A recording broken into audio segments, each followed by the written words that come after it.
সকলকে উচিত শিক্ষা দিয়ে দীপাকে কোলে করে নিয়ে নিজের ঘরে গেল সূর্য। হ্যাঁ বন্ধুরা, অনুরাগের ছ ধারাবাহিকের আগামী পর্বতে আমরা ঠিক এমনটাই দেখতে চলেছি। দীপা সূর্যকে একটাবার নিজের সঙ্গে চেয়েছিল, তাকে সত্যিটা বলার জন্য, তার সমস্ত ভুলটা ভাঙানোর জন্য।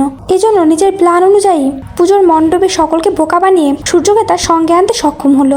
সকলের চোখকে ফাঁকি দিয়ে সূর্যকে তুলে নিয়ে গেল দীপা। এরপরে সূর্যের সঙ্গে কিছু সুন্দর সময় কাটালো দীপা। সূর্য যে ভুল ধারণার মধ্যে ছিল সেটাও ভাঙালো দীপা।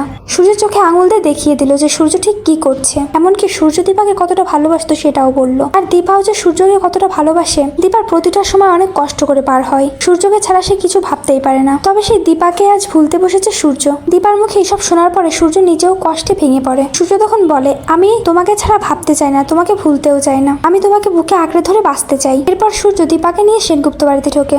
সেনগুপ্ত বাড়িতে দীপাকে দেখে সকলে মিলে আবারও দুজনকে আলাদা করার চেষ্টা করে। তবে সূর্য কোনো কথাই শোনে না। সোনা বাধা দিতে এলে সূর্য সোনাকে অনেক দূরে ঠেলে ফেলে দেয় আর বলে ওঠে, আমাদের দুজনের মাঝে আর কেউ আসবে না, আমি কাউকে সহ্য করব না। এদিকে দীপা এত কঠিন কঠিন পরিস্থিতি পার করে যখনই অসুস্থ হয়ে পড়ে তখনই দীপার অবস্থা দেখে সূর্য দুশ্চিন্তায় পড়ে যায়। এজন্য সকলের সামনে দীপাকে কোলে তুলে নেয় সূর্য আর বলে, অনেক হয়েছে, এবার তুমি আমার সঙ্গেই থাকবে, আমার কাছেই থাকবে, আমি তোমার খেয়াল রাখবো। এই বলে সূর্য সকলের সামনে দীপাকে কোলে করে নিজের ঘরে নিয়ে যায়। আর বাড়ির সকলে হাজার চেষ্টা করেও কিছু করতে পারে না, দুজনকে আলাদাও করতে পারে না। তো বন্ধুরা, যদি এবার এমনটাই হয় সূর্য নিজের ভালোবাসাকে আঁকড়ে নেয় আর যারা বাধা দেওয়ার চেষ্টা করছে তাদেরকে উচিত শিক্ষা দেয়, তাহলে তোমাদের দেখতে কেমন লাগবে? কমেন্ট করে জানিয়ে দাও তোমাদের মতামতটি। আর চ্যানেলে নতুন হয়ে থাকলে অবশ্যই চ্যানেলটি সাবস্ক্রাইব করে রাখবে।